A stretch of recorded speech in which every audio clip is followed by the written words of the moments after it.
back in 2020. If you had told me how much my life would change by making videos, I would not have believed you. This is not the story how YouTube changed my life. It's about the journey that gave me no choice but to become the protagonist of my own story. Through the ups and downs, the pretty and the bad, That led me to learn my most meaningful lesson of the past 5 years. So by the end of this video, you will see creating content through a lens you have never seen before that will not only inspire you to create, it will inspire you to live more purposefully. December 2020. I am sweating cold.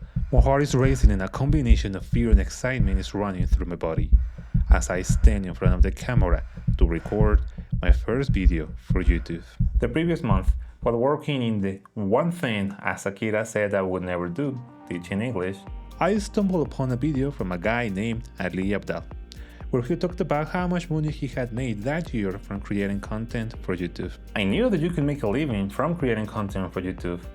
I just never imagined the real impact you can have by impacting the lives of millions of people for the better. And so there I am, sitting in front of the computer with one question beating strong in my mind. Can I do the same myself? For most of my life, I never felt that there was a real place for me in the world, especially when it came down to having a job that I would actually enjoy working on. So when I knew this was possible, I really needed to make this work. But the voice inside my head kept on saying all along, you will be judged. No one is going to listen to you. You are a nobody, a failure. Give it up already. After around 100 hours of reflection and studying what YouTube was, I ended up seeing two paths for me to take. One based on what I knew, teaching English, and one based on what I love, spirituality and self-growth. I chose the safer path. I told myself that I would start making videos based on my passion once I improved my skills and income. I started making weekly content, uploading without a fail, never getting to 100 subscribers. By my 30th video, I was forcing myself to meet the weekly deadlines, feeling more and more tired, drained, and the worst of it all, lowering the quality of the content. When 2021 finished, I felt so close to being burned out that I had no more choice but to give up to what the voice was saying all along. I had failed. No one had cared. But I cared, and I did not want to give up. So I made up my mind, and then finally made the choice that I should have made. And I started creating content based on what I love. Focused on making spirituality and self-improvement videos, I felt motivated and energized again. And after the liberating experience of working on videos I actually wanted to make for a couple of weeks, I felt like a stupid for having given so much time and energy to the English videos. I now see that I made that choice based out of fear and self-doubt. But the biggest realization was yet to come. At this point, I was spending at least 20 to 30 hours a week on every single video, trying to make them as best as I could. I had a lot of ideas, so week after week I posted a video without fail. By mid-2022, some videos started to get traction. I had never stopped learning and educating myself on what YouTube was and how to make it work. By that time, I probably had close to 400 hours of study between podcasts, videos, readings, books, and self-reflection. I knew it was just a matter of time before I started to see any real traction. But once again, the motivation started to fade away. The more I gave myself to creating my content, the more the feeling of exhaustion returned. I was now giving most of my free time of the week to making these videos, saying no to going out with friends, to family gatherings, to my hobbies. I felt very lonely back in those days. I started to feel that there was no meaning to creating content. I started to feel that there was no meaning to being alive. Maybe it was fate. Maybe it was life. Maybe Was the YouTube algorithm? Who knows? But by the end of 2022, this video showed on my feed. Hey, I'm Kane. I have a super monotone voice. It might not come off that way in some videos because I edit the out of all the pauses and gaps. I never thought that it could be improved. This month, I am going to speak to a speech therapist to fix my boring voice. The video hit me really hard. Just some days ago, while I was editing the video, I realized that my voice was odd. I did not know exactly what it was. I just felt that there was something wrong with the way I was speaking.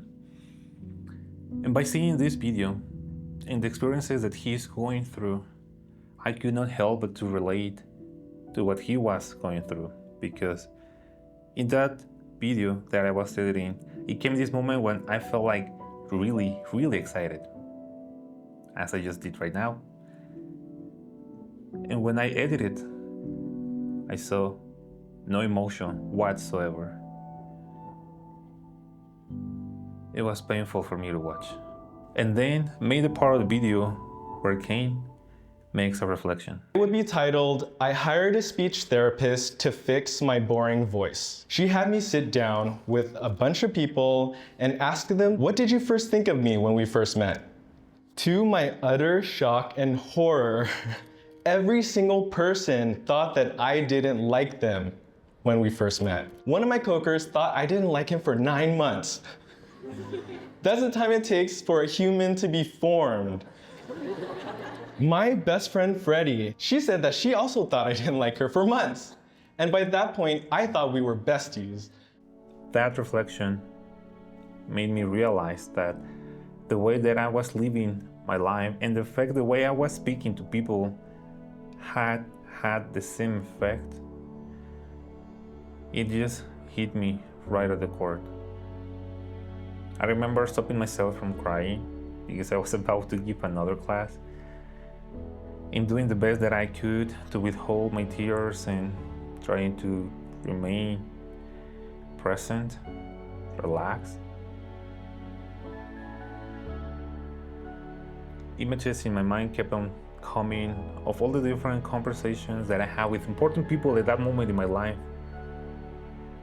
I remember the way they reacted, them closing down, shutting down, setting boundaries and getting away from me while I did the same, because I started to feel the pain in that moment of them leaving my life.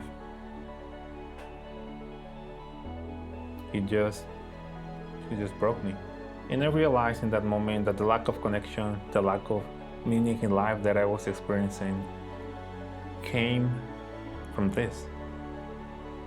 A lot of it came from this, from doing something that I thought was meaningful work in a meaningful way. And it turns out it wasn't. And I said to myself, how am I supposed to be creating content where I'm helping people connect more with who they are and live life in a more spiritual way when I'm not doing the same? And I said, I gotta make a change. Happiness is only real when shared. This quote from the movie Into the Wild, ever since I saw it, since I listened to it, has had a big part and big importance in my life. So I stopped making videos speaking in English to start making videos in Spanish so I could have the ability to speak with my friends. At the same time, I devoted myself to learning how to communicate better, how I could actually start sharing what I was experiencing in the inside, that excitement or that fear, that pain, that loneliness, and put it out there in front of other people so they could actually see me for who I am. The job that I never wanted to have became, in that moment, in the perfect place for me to start applying everything that I was learning.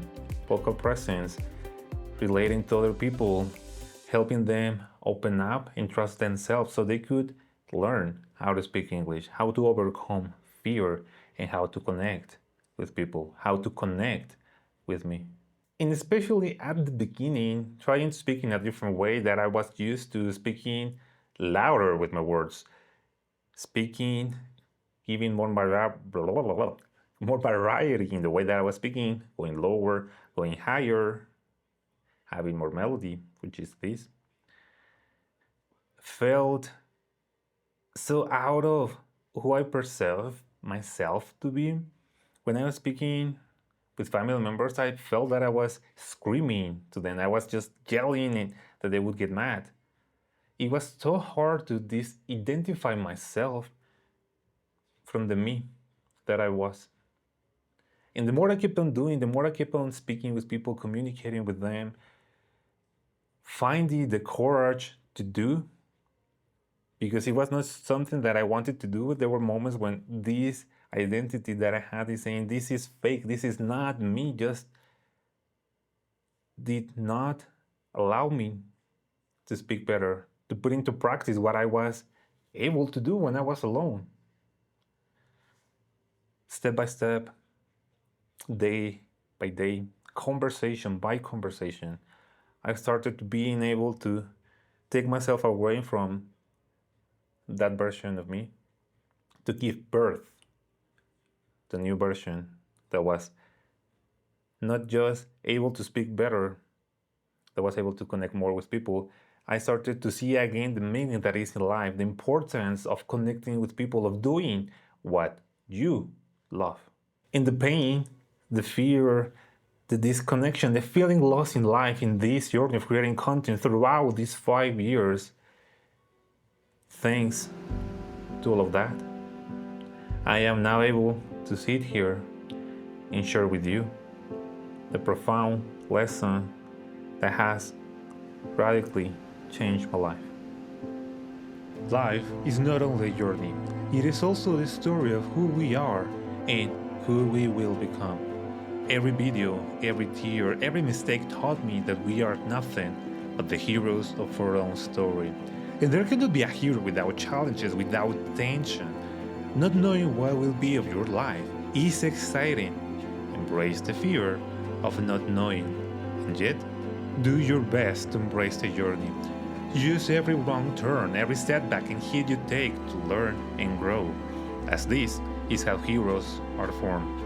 So become the best protagonist of your story, and remember, there is and will ever only be one destination in this journey: to live it to the fullest in the here and now. And thank you for being here with me. Thank you for giving me your time. And thank you for being part of my journey. I hope this video resonates with you. Start creating, start acting on what you love. And let me know down below how things go. For the moment, continue learning more about spirituality and creating content watching this video right here.